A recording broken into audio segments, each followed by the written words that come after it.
মানাই এখন রাত 2টা 3টা বাড়িতে গেলে কেউ আমার জন্য দরজা খুলে বসে থাকে না।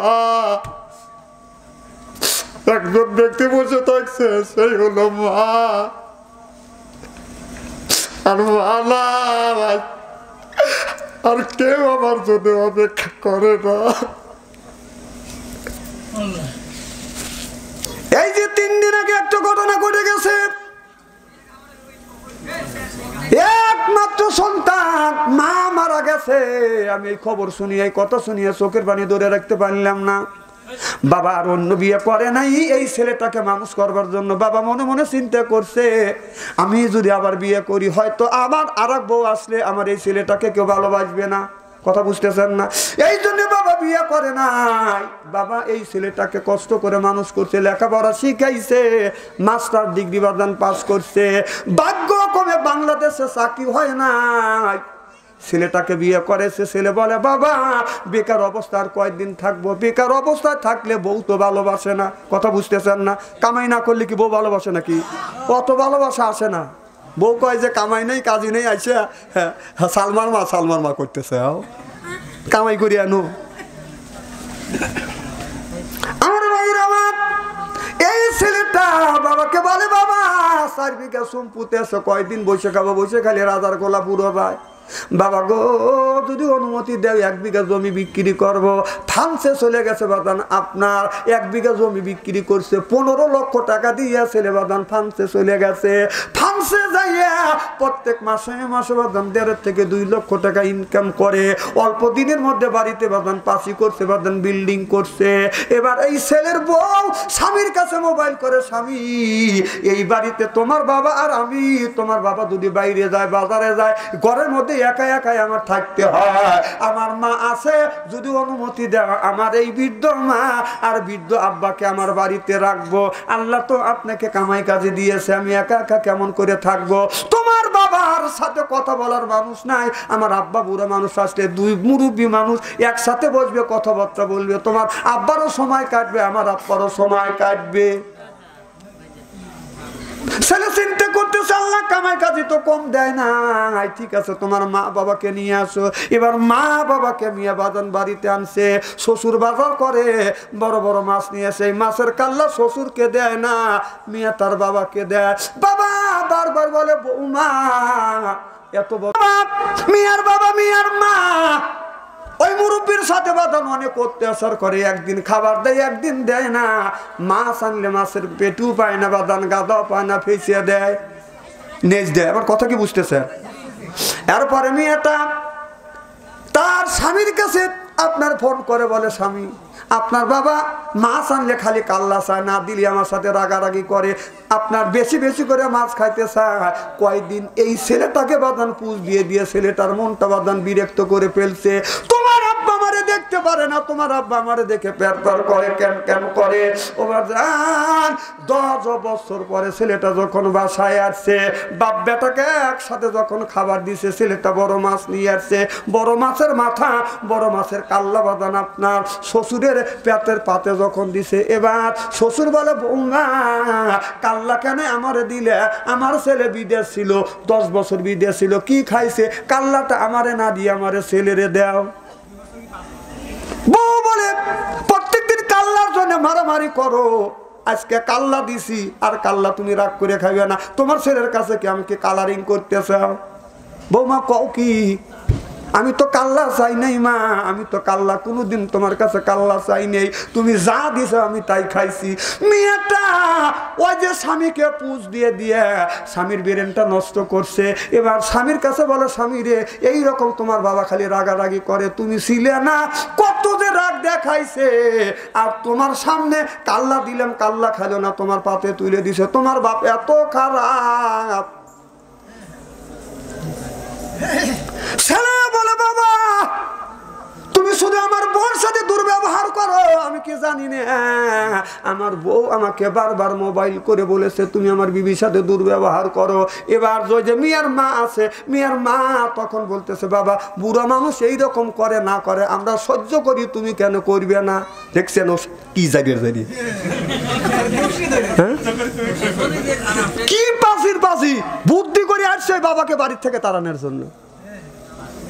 আমার ভাইয়েরা আমার বুদ্ধি করে আসছে।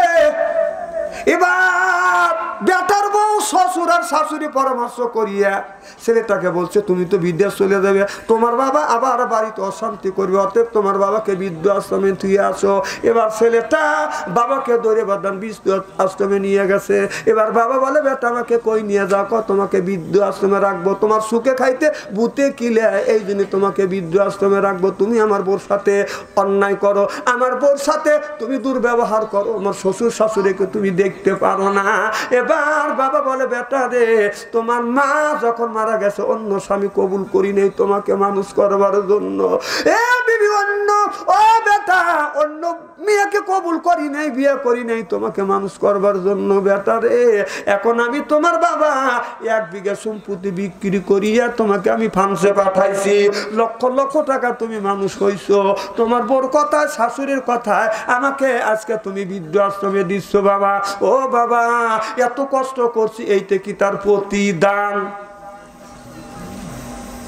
বাবা বলে বেটা রে, আমাকে বৃদ্ধাশ্রমে রাখিস না, আল্লাহর কসম করে বলতেছি তোমার বোর সাথে আমি দুর্ব্যবহার করি না, করি না। এই বাবাকে কি করলে জোর করে ছেলে বৃদ্ধাশ্রমে রাখে বাদান আপনার ফান্সে বাদান চলে গেল।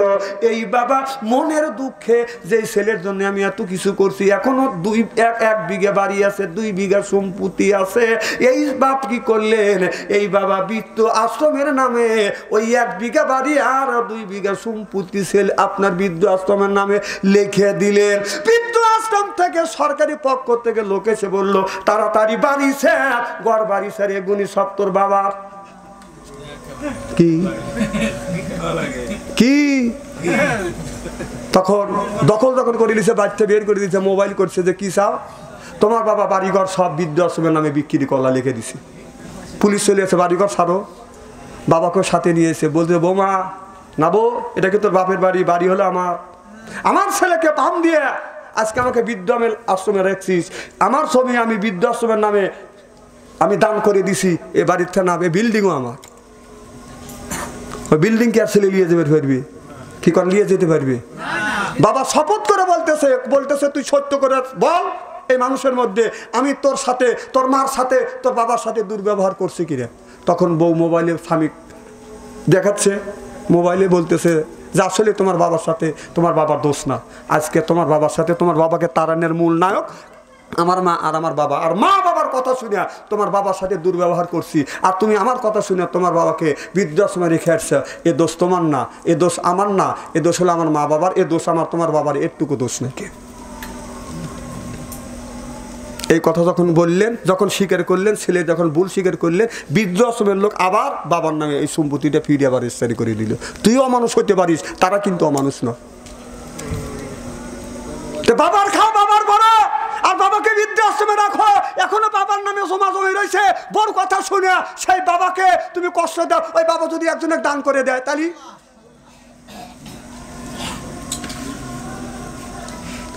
আর ভাইরা আল্লাহ বলে হে বান্দা আমার দাসত্ব করো, আল্লাহ তাবুদু আমার গোলামি করো, ইল্লাহু আমার বন্দেগী করো, বিল ওয়ালিদাইনি ইহসানা। আল্লাহ বলে বান্দা আমার দাসত্ব করবার পরে, আমার গোলামি করবার পরে তোমরা তোমার নিজ নিজ পিতামাতার খেদমত করো। যখন আল্লাহু আকবার। আজকে মা কইছে বুড়ি, গাড় যাইতে মার গুড়ি, বাবা হলো বুড়া, পিঠের উপর ধরে ধরে বুড়া, শ্বশুর হচ্ছে আব্বা জান, শাশুড়ি হচ্ছে আম্মা জান, বিয়ে করছে পিয়ারা জান, ওরা সব জানের জান, পরাণের পরাণ, জোরকম ঠিক কিনে। বাবা যার মা আছে, বাবা আছে, ওই মা বাবার সাথে দুর্ব্যবহার করো না, আমার সাথে সুন্দর ব্যবহার করো। মা যার মারা গেছে সেই কিন্তু মায়ের ব্যথা বোঝে, বাবা মারা গেছে সেই কিন্তু বাবার ব্যথা বোঝে। দাঁত থাকলে দাঁতের মর্যাদা বোঝে না, দাঁত পড়ে গেলে বাদান দাঁতের মর্যাদা বোঝে। ওরকম ঠিক কিনে। যুবক আমার বাবা ছিল, আমি যখন মাহফিলে যাইতাম আমার বাবা আমাকে আগা দিত, মানুষ জিজ্ঞেস করতো দুই বাপ বেটা কই যাও, দুইজনই কি ওয়াজে যাবে? বাবা বলে না ওয়াজে যাবে না, ছেলে ওয়াজে যাবে, আমি আগা দিতে যাচ্ছি। আমি বললাম বাবা তুমি এই কথা বলো কেন? বলে বাবা মানুষ যখন জিজ্ঞাসা করে বাপ বেটা একসাথে তোমরা ওয়াজে যাচ্ছ, তখন আমার কলজা বইয়া যায়। সুবহানাল্লাহ, একটু জোরে কর। আমার বাবা অল্প দিন আমার ওয়াজ শুনছি, আমি দেখছি। আমি যখন ওয়াজের মাহফিলে উঠছি আমার বাবা বসে বসে ওয়াজ শুনছে, আপনাদের মতো শ্রোতা বসে শুনছে। আমার আত্মা ভরে গেছে। আমি মাহফিল থেকে নামিয়েছি, বাবা কপালে চুমো দিছে, বেটা আমার জীবন ধন্য, তুমি মানুষের কাছে কোরআনে দাওয়াত দেয়। এখন বাপ নাই, এই কথাটা পাইলে আর কেউ কপালে চুমো দেয় না। বাবা সেই মা সেই বাবাকে কষ্ট দেয়। বাবা মৃত্যুর পরে দীর্ঘদিন মা বেঁচে ছিল। আমি দেখছি মাহফিলে যখন যাব মার কাছে দাঁড়াইছি, মা আমি মাহফিলে যাব, পাবনা যাব। মা বলে বেটা কয়টায় আসবে? আমি বললাম মা রে হয়তো রাত 12টা বাজবে। রাত 12টা বাজছে, আমি যাই নাই, একটাই যাই নাই। মা ঘুমায় নাই। রাত 2টার সময় যখন কনকনা শীতের মধ্যে বাসায় গেছি, যা দেখছি বাড়ির সব মানুষ ঘুমাইছে। বিবির ঘরে দরজা হাত দিছি, দরজা খুলে, দরজা শক্ত। ছেলের ঘরে দরজা হাত দিছি, দরজা শক্ত। মেয়ের ঘরে দরজা হাত দিছি, দরজা শক্ত। বাইদের ঘরে দরজার পাশে গেছি, বাজান কোনো খবর নাই। বৃদ্ধ মা 112 বছর পর্যন্ত বাজান বেঁচে ছিল। মার ঘরে দরজা হাত দিছি, দরজা খুলে গেছে। যা দেখি বৃদ্ধ মা এখন পর্যন্ত ঘুমায় নাই, বসে বসে নামাজ পড়ার অপেক্ষা করে। মারে যা সালাম দিছি, মা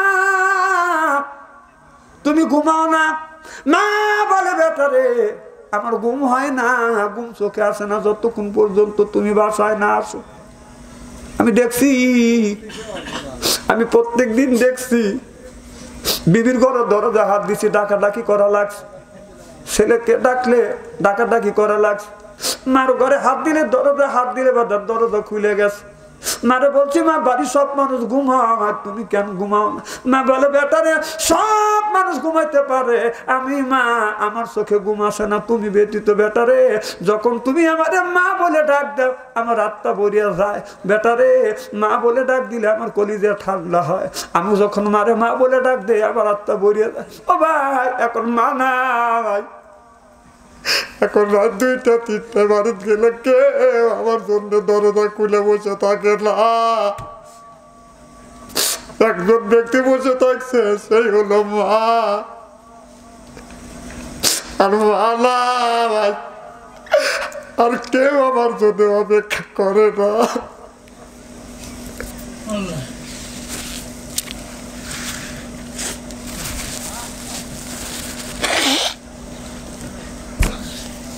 বাবা সেই মারে কষ্ট দেহ, বুঝবে বাবা মা মারা গেলে, বুঝবে বাবা মারা গেলে। এখন বুঝি ছোটকালে যদি অন্যায় করছি বাবার কাছে যা বাদী হয়েছি,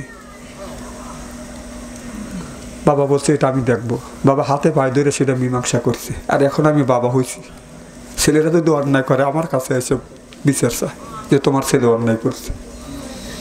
আমি বলি যত যার যাত্রা আমার মাথার উপর দিয়ে যায়, ছেলের উপরে যেতে দেয় না। আর সেই মাকে কষ্ট দেও, সেই বাবারে কষ্ট দেও। আমার ভাইয়ের আমার মা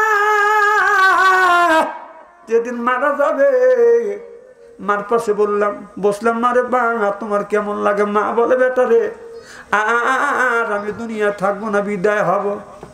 মা বলে বেটা একটা জিনিস চাবো, আমি কোনো জিনিস নিয়ে গেলাম না, জমা জমি তালা তালু ঘর বাড়ি সব রাখলে, এমনকি শরীরের গোস্ত তাও রাখি নাই, সব তোমাদের মানুষ করবার জন্য সব সুখ গেছে, শুধু কয়েকটা হার নিয়ে যাচ্ছি বেটা। আমার বড় ভয় লাগে কবর নাকি মানুষকে চাপ দিবে। আমি তোমার মা বৃদ্ধ হয়ে গেছি, 4টা হার নিয়ে যাচ্ছে বেটা, কবরে চাপ মনে হয় আমি সহ্য করতে পারবো না।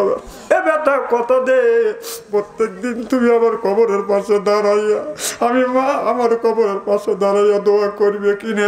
আমি বললাম মা কথা দিলাম মা, তুমি যদি মারা যাও গো মা, আল্লাহর কসম তোমাদের দুইজনের কবরের পাশে দাঁড়াইয়া আমি প্রত্যেক দিন দোয়া করব। আল্লাহর কসম মা মারা গেছে এই কথাটা মনের মধ্যে শুধু দোলা দেয়। আল্লাহ রে আমার মা কিচ্ছুই নিতে পারে নাই, বাবা কিচ্ছু নিতে পারে, আমাদের মানুষ করার জন্য মা বাবা গায়ের গোস্ত পর্যন্ত নিতে পারে না। এই যে আমার বাবাজির শরীর তো এইরকম ছিল না, আরো তো স্বাস্থ্য ছিল। এইগুলি সব সুখ হয়েছে, সব নষ্ট করছে ছেলে মেয়েকে মানুষ করবার পর। আমি প্রত্যেক দিন মা বাবার কবরের পাশে দাঁড়াই আল্লাহর কাছে বলি, আল্লাহ আমার মা আমার বাবারে তুমি মাফ করে দিও। কোন সন্তান যদি মা বাবার কবরের পাশে দাঁড়াইয়া যদি বলে রব্বির হামহুমা কামা রব্বায়ানি সগীরা, চোখ থেকে পানি বের হইয়া নাকের ডোকায় আসার আগে আগে আল্লাহ মা বাবার কবরে গোরা দাপ মাফ করে দে। বাবা সেই মা আজ দুনিয়ায় নাই, বাবা দুনিয়ায় নাই, ওই মারে কষ্ট দিও না। লক্ষ লক্ষ টাকার সম্পদ মা রাখছে, বাবা লক্ষ লক্ষ টাকার সম্পদ রাখছে, কোনো কিছু নিয়ে যায় না। ওই মা ওই বাবা খালি তিনটে বাদান, আপনার বাবা তিনটা কাপড় আর মা পাঁচটা কাপড় নিয়ে অন্ধকার কবরের মধ্যে শুয়ে আছে। আল্লাহর নবী বলেছে কেউ যদি মার নামে বাবার নামে যদি দান খয়রাত করে, মা বাবার কবরে গোরা দাপ মাফ করে দেয়। আপনার মা মারা গেছে, বাবা মারা গেছে, এখন যদি মা বাবার জন্য যদি দান খয়রাত করেন, দানের বিনিময় মা বাবার কবরে গোরা দাপ আল্লাহ মাফ করে দেয়। আমার মতো কষ্ট আপনার মতো দেখছেন মার কথা শুনে ভাই কাঁদতেছে।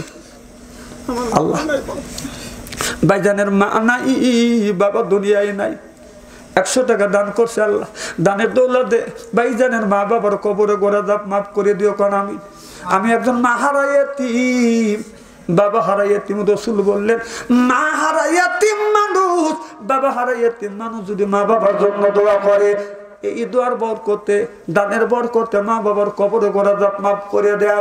আমি 10 জন ব্যক্তির কাছে বললাম 10,000 টাকা চাই। একজন ব্যক্তি বলেন হুজুর আমার মা নাই বাবা নাই, আমি 5,000 টাকা দিব। একজন বলেন হুজুর আমি 10,000 টাকা দিব। একজন বলেন হুজুর আমি 2,000 টাকা দিব। আমি মা হারাইয়াতে মানুষ একটু দোয়া করবো, আমি মুসাফির মানুষ, 3 শ্রেণীর মানুষের দোয়া আল্লাহ কবুল করে।